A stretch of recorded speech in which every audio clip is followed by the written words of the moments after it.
मगर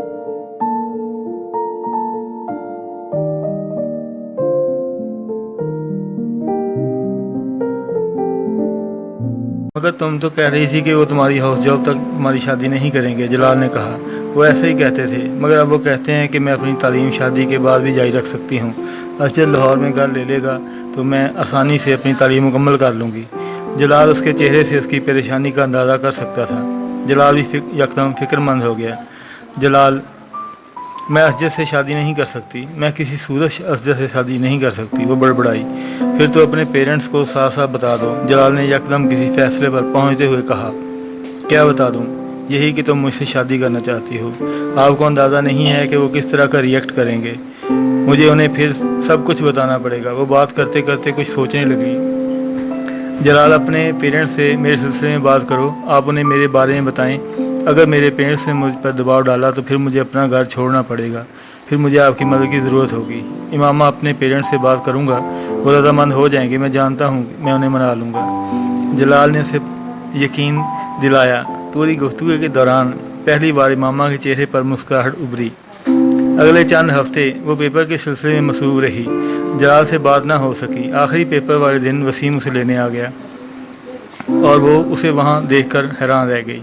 वसीम, मैं अभी नहीं जा सकती, आज तो मेरे पेपर से फारिग हुई हूँ, मुझे अभी कुछ काम है यहाँ। मैं कल तक यहीं हूँ, अपने दोस्त के यहाँ ठहर जाता हूँ, जब तक तुम अपने काम निपटा लो हम इकट्ठे चलेंगे। वसीम ने उसके मदाफ़ती रास्ते को बंद करते हुए कहा। मैं चलती हूँ तुम्हारे साथ, इमामा ने कुछ बेदिली से फैसला करते हुए कहा। उसे अंदाज़ा था कि वसीम से साथ लेकर ही जाएगा। तुम अपनी चीज़ें पैक कर लो, अब तुम सारी छुट्टियाँ वहीं गुजार कर ही आना, उसे वापस मुड़ते देखकर वसीम ने कहा। उसने सर हिला दिया, मगर उसने अपनी तमाम चीज़ें पैक करने या इस्लामाबाद में सारी छुट्टियां गुजारने का कोई इरादा नहीं था। उसने तय किया था कि वो चंद दिन वहां गुजार कर किसी न किसी बहाने वापस लाहौर आ जाएगी, और यही उसकी गलत फहमी थी। रात के खाने पर वो सब घर वालों के साथ खाना खा रही थी और खुशगपियों में मसरूफ़ थे। पेपर्स कैसे हुए तुम्हारे? हाशिम वीर ने खाना खाते हुए उसे पूछा। बहुत अच्छे, हमेशा की तरह, उसने चावल का चम्मच मुंह में डालते हुए कहा। वेरी गुड, चलो पेपर की टेंशन तो ख़त्म हुई, अब तुम कल से अपनी शॉपिंग शुरू कर दो। इमामा ने हैरानगी से उसे देखा। शॉपिंग? कैसी शॉपिंग पापा?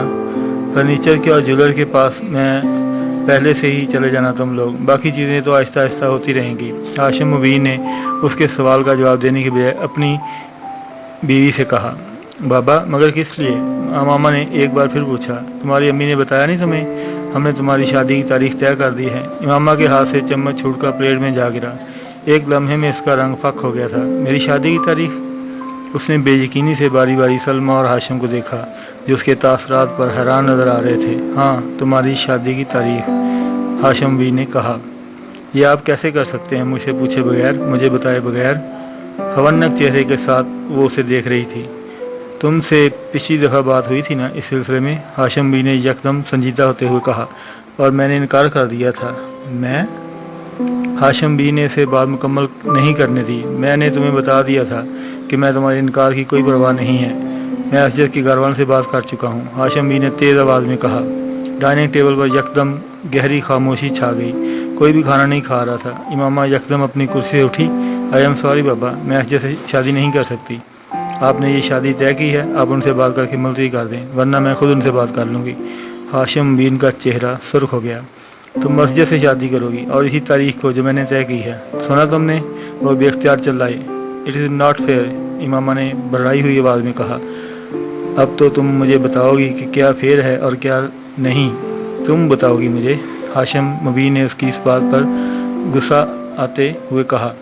बाबा, जब मैंने आपसे कहा था कि आप मुझसे शादी नहीं करनी, तो आप ज़बरदस्ती क्यों कर रहे हैं मेरे साथ? इमामा बेख्तियार रोने लगी। कर रहा हूँ ज़बरदस्ती, फिर भी मैं हक रखता हूँ, वो चिल्लाए। इमामा इस बार कुछ कहने के बजाय अपने होंठ भींचते हुए सुर्ख चेहरे के साथ तेज़ी से डाइनिंग रूम से निकल गई। मैं इससे बात करती हूँ, आप प्लीज़ खाना खा लें, गुस्सा ना करें, वो जज्बाती है, कुछ नहीं, सलमा ने हाशिम बीन से कहा, और वो खुद अपनी कुर्सी से उठ खड़ी। उनके कमरे से निकलते ही वसीम को देखकर इमामा बेख्तियार खड़ी हुई। तुम दफ़ा हो जाओ, यहाँ से निकल जाओ। उसने तेज़ी से वसीम के पास जाकर उसे धक्का देने की कोशिश की। वो पीछे हट गया। क्यों? मैंने क्या किया है? झूठ बोलकर और धोखा देकर तुम मुझे यहाँ ले आए हो। मुझे अगर लाहौर में पता चल जाता है कि तुम इस तरह मुझे इस्लामाबाद से ला रहे हो, तो मैं यहाँ कभी ना आती। वो दहाड़ी। میں نے وہی کیا جو مجھے بابا نے کہا۔ بابا نے کہا تھا میں نے تمہیں نہ بتاؤں۔ وسیم نے وضاحت پیش کرنے کی کوشش کی۔ پھر تم جاؤ، میرے پاس کیوں آئے ہو؟ بابا کے پاس جاؤ، ان کے پاس بیٹھو، بس یہاں سے دفع ہو جاؤ۔